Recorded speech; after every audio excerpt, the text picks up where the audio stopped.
Tensions ran high at the Yukon Legislative Assembly this week as politicians got their last jabs in, including the Yukon Party's leader accusing the Premier of being two-faced when talking with mining companies and First Nations.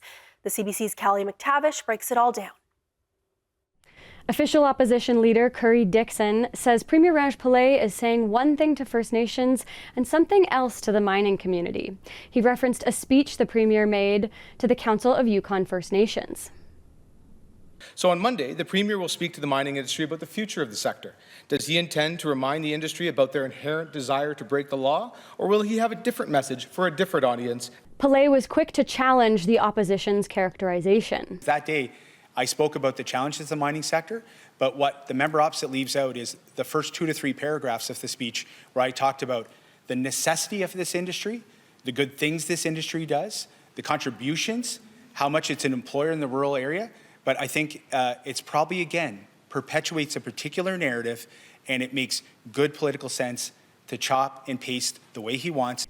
The Yukon NDP is also challenging the government's record, this time on fertility treatments. The government is proposing covering up to $8,000 of fertility treatment. That's based on Manitoba's policy. But Manitoba recently increased their rate to $16,000. White says the Yukon government should do the same. We've heard from Yukoners that they are considering moving out of the territory in order to start families. And we know of families who have already had to make that incredibly tough choice. Yukoners should not have to leave their home to start families.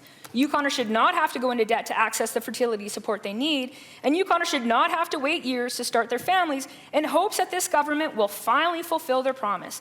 Minister of Health Tracy Ann McPhee says she has no obligation to do that, and she says the Yukon is the only government that covers medical travel for those seeking fertility treatments. And in a last-minute upset, the Yukon Party hit pause on electoral boundary reform.